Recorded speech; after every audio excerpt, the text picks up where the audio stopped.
शोषित प्रवासी समाज पार्टी से आज तारीख 23/6/2025।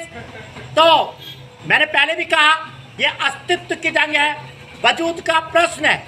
इजराइल और ईरान का ये युद्ध वजूद का प्रश्न है, जिसमें हल्का पड़ता देख इजराइल को या अमेरिका की एंट्री हो चुकी है। और न सिर्फ एंट्री हुई बल्कि 3 परमाणु ठिकानों पर भीषणतम हमले अमेरिका ने किए हैं। जो खबरें आई हैं, तीनों परमाणु जो केंद्र हैं वो नष्ट हो गए हैं, खत्म हो गए हैं। लेकिन एक महत्वपूर्ण बात यह है कि ईरान का दावा है कि वहां से परमाणु सामग्री पहले ही संवर्धित यूनियन पहले ही हटा लिया गया था। यहाँ पे 2 बात मैं कहना चाहूँगा। पहली जो लोग ये सोचते हैं कि ये तृतीय और चौथे युद्ध की तरफ बढ़ जाएगा, तीसरे युद्ध की तरफ बढ़ेगा, ये वो लोग गलत फहमी में हैं। सारी दुनिया बस एक सिद्धांत पे काम करती है, हथियार पकड़, चल जा बेटा सूली पर और भला करेंगे राम। चाहे चाइना है और चाहे रसिया है, बीच में कोई नहीं कूदने का। क्योंकि अमेरिका इजराइल का एक आंतरिक संबंध है, प्रतिबद्धता है, अस्तित्व का प्रश्न है। क्योंकि ईरान लगातार कहता रहा है हम परमाणु बम बनाएंगे, इस पर मार देंगे, उस पर मार देंगे। एक ऐसा देश जिसकी कोई विश्वसनीयता नहीं है, खुलेआम कहता है परमाणु बम मार दूंगा इस पर उस पर, उसके लिए तो युद्ध का ही विकल्प बचता है।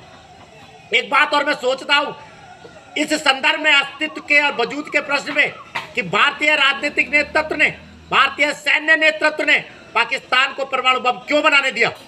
पाकिस्तान, आसिम मुनीर जो अभी पीछे पहलगाम हमले के संदर्भ में कह रहा था, भारत और पाकिस्तान का जो संबंध है वो अलग अलग सभ्यताओं का, अलग अलग धर्मों का संबंध है।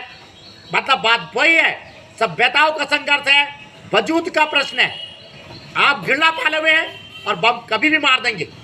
मैं खुद भी कहता हूँ, भारत पाकिस्तान का कलेश दोनों में से किसी एक के परमाणु हथियारों से मिटने के बाद ही खत्म होगा।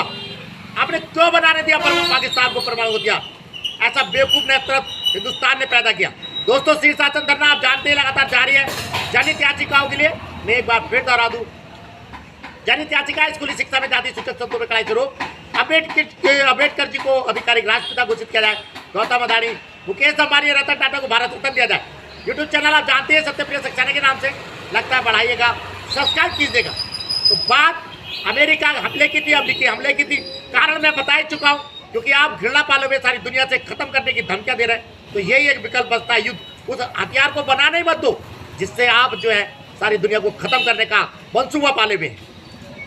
भारत के तो दोनों ही मित्र, ईरान भी और इजराइल भी, अब तो चाहेंगे युद्ध जल्द से जल्द खत्म हो, जल्द से जल्द सारी दुनिया में शांति आए। युद्ध भीषणतम होता जा रहा है, बढ़ता रहेगा। हमारी कामना शांति की है। फिर एक बार ये सोचता हूँ कि भारतीय नेतृत्व ने क्यों पाकिस्तान को परमाणु बम बनाने दिया। धन्यवाद, नमस्कार।